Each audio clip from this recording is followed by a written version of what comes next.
pursuing scientific research and discovery in respect, as we should, we must also be alert to the equal and opposite danger that public policy could itself become the captive of a scientific, technological elite. We've signed a climate convention on the importance of economic instruments and free markets. Were included in this mammoth Agenda 21 document and the Rio Declaration. Let me be clear on one fundamental point. The United States fully intends to be the world's preeminent leader in protecting the global environment. Coming up, Technocracy News.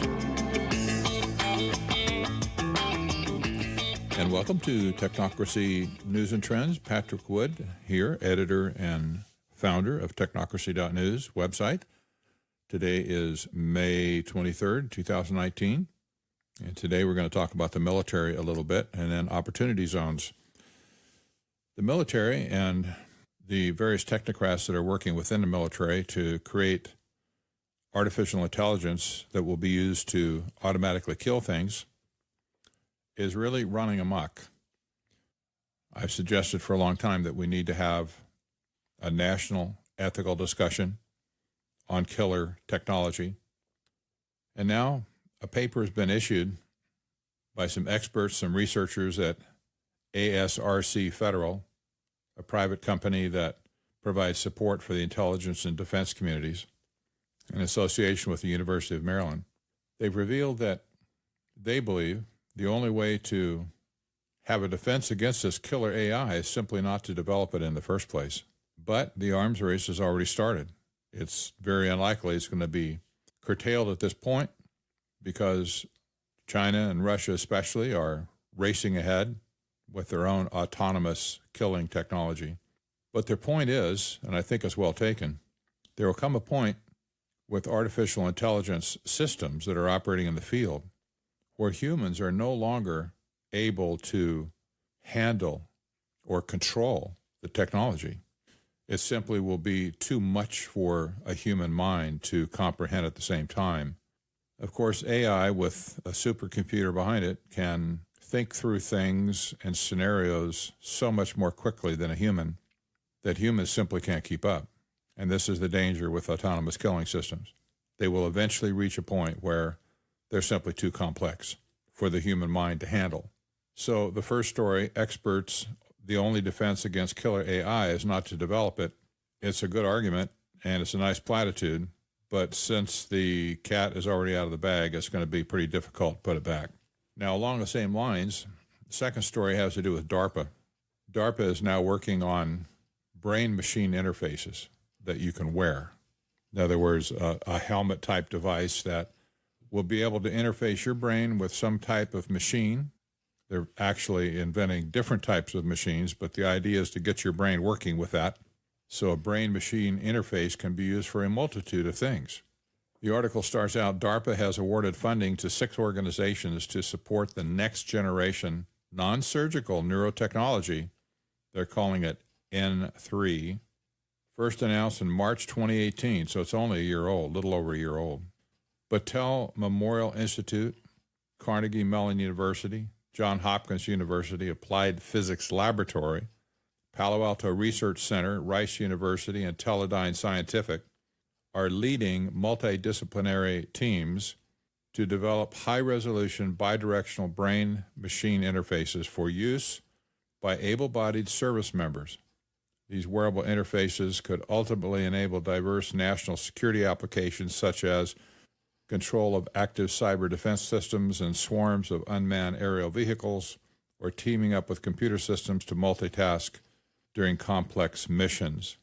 Sounds a little science fiction-y, doesn't it?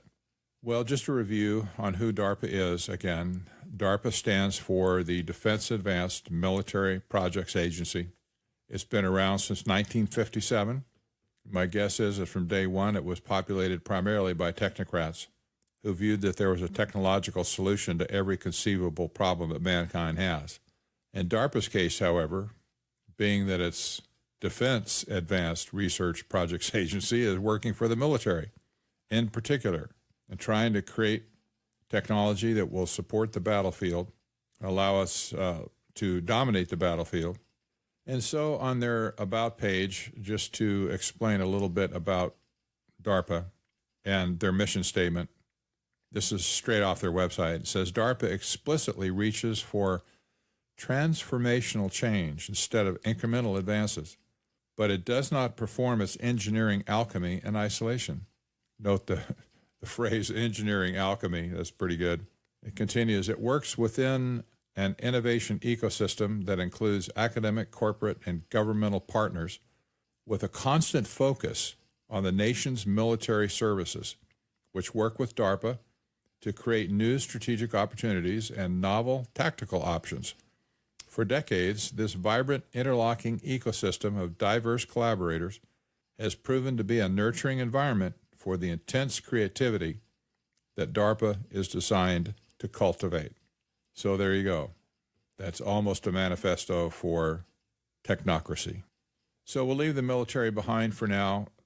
This is a very serious topic because the arms race is in full stride right now all around the world. And the things that they're doing behind closed doors are almost straight out of science fiction movies. The next war that will be fought will amaze all those who are not aware of this new technology because it literally will appear like magic. Automated killing machines, not good. The last story, again, is one that I just can't leave alone. It has to do with opportunity zones. We talked about opportunity zones yesterday, but the more I look into this and the more I research it, the more I realize that opportunity zones spell big trouble for American citizens. The story placed on the front cover today of Technocracy.news is Opportunity Zones to Fund Erie, Pennsylvania Smart City Makeover. And I've been warning about this, that funds that are directed into opportunity zones will often be used, not exclusively, but often be used for smart city implementation. Remember that cities are strapped for cash all across America. Many cities are just dead broke, and they're on the verge of bankruptcy. So there's a real desire for cities to rake in money to do new projects. If they can get the money from private individuals, that's fine. In the case of Erie, Pennsylvania, the intent is very clear. The article starts out, additional security cameras, LED lighting, and free public Wi-Fi were introduced in downtown Erie in 2018 as part of a pilot program for what's known as smart city technology. Mayor Joe Schember's administration and other local officials want to bring the same technology to local neighborhoods targeted for reinvestment under the federal Opportunity Zone program. Schember, in an interview last week, said his administration, working with the Erie Innovation District and others, is working to bring, quote, secure smart city, quote, equipment and technology over the next 12 months to the 8 opportunity zones in the Erie region that have been designated by Governor Tim Wolf's office and certified by the U.S. Treasury Department. Now, this is the essence of it. We already know this, that the Treasury Department is the one who collects the designations of opportunity zones. They're designated by the governor, however, and there's no certification process necessary in this. The governor simply says it is going to be this way, that's it over there, and they draw the lines, they draw the map, and they submit it to the Treasury, and that's all there is to it. So Erie, Pennsylvania apparently has 8 opportunity zones in its region. According to Schember, that would include security cameras that could read license plates and have facial recognition capabilities, energy-efficient LED streetlights, and free Wi-Fi in public spaces throughout the Opportunity Zone tracks. The intent is to make those areas safer and more attractive for investment. Quote, it's kind of an aggressive goal, Schember said, but let's get these areas done, and within the next 3 years, I'd like to see this technology throughout the entire city. Well, of course he would. Once he gets the mechanism for public-private partnerships to do it in the Opportunity Zone, it'll be a no-brainer to expand it to the rest of the city, Opportunity Zone or not. Well, this is an article that you need to read. You may not know anything about Erie, Pennsylvania, but that's not the point. The point is that this is ripe. The Opportunity Zone program is absolutely ripe for domination by companies and public-private partnerships that want to implement smart city technology in cities. Now, there was a conference recently. Called ICSC Recon. One article says cities and economic development teams are getting into the opportunity zone game and bringing potential investment sites to the biggest annual retail real estate convention. At booths at this year's ICSC Recon, several municipalities and local governments can be seen discussing sites with potential investors. Large maps of designated opportunity zones are hung up inside their booths. Pamphlets and other literature are strewn across the table. Quote, "This is the first place-based incentive that has been rolled out by the federal government in many years," so says the president of the Alliance for Economic Development of Oklahoma City. This is a bottom-up approach where communities can really use the incentive to drive what they want to have happen. Well, here's what they want to have happen: smart city technology. This convention that just took place listed many cities and how they're seeking to promote opportunity zones. Oklahoma City, Miami Gardens, Florida, Kennewick, Washington, San Bernardino County in California, Fontana, California, and so on. They all lined up to show off their maps of opportunity zones, try and convince investors that that's a good place to invest. Well, of course, the cities have their hand out for money, don't they? They're broke. If they don't get the money from the outside, they simply aren't going to have it because there's no other way for them to raise money. And again, just to give a little bit more background on opportunity zones in general, the executive order says 52 million Americans live in economically distressed communities. Despite the growing national economy, these communities are plagued by high poverty costs, failing schools, and a scarcity of jobs. In December 2017, I signed, now that's President Trump speaking here, it's his executive order, I signed into law a bill originally introduced as the Tax Cuts and Jobs Act, which established a historic new federal tax incentive that promotes long-term equity investments in low-income communities designated as qualified opportunity zones by the governors of states or territories. In order to further facilitate such investment, my administration will implement reforms that streamline existing regulations, protect taxpayers by optimizing use of federal resources, stimulate economic opportunity and mobility, encourage entrepreneurship, expand quality education opportunities, develop and rehabilitate quality housing stock, promote workforce development, and promote safety and prevent crime in urban and economically distressed communities. This order establishes a White House Council to carry out my administration's plan to encourage public and private investment, read that to be, by the way, public-private partnerships, in urban and economically distressed areas, including qualified opportunity zones. The Council shall lead joint efforts across executive departments and agencies to engage with state, local, and tribal governments to find ways to better use public funds to revitalize urban and economically distressed communities. Now, the membership of this council is worth noting. The designated members to this particular council by EO, by executive order, Secretary of the Treasury, the Attorney General, Secretary of the Interior, Secretary of Agriculture, Secretary of Commerce, Secretary of Labor, Secretary of Health and Human Services, Secretary of Transportation, Secretary of Energy, Secretary of Education, the Administrator of the Environmental Protection Agency, the Director of the Office of Management and Budget, the Assistant to the President for Economic Policy, Chairman of the Council of Economic Advisors, and the Chairman of the Council on Environmental Quality. And then, oh, by the way, it says the heads of other such agencies, offices, or independent regulatory agencies as the chair may from time to time designate or invite. So this is a very high-level commission that the president has created. Essentially, his entire cabinet will participate in this, and the idea is to make a coordinated effort across the entire administration and all these various agencies to push opportunity zone investment. So this is a big deal. It's a very big deal. Now, I want to remind you again that the original legislation, the Jobs Act from December 2017, was sponsored and promoted by the Economic Innovation Group in Washington, D.C. This group on their website, which is eig.org, EIG stands for Economic Innovation Group.org.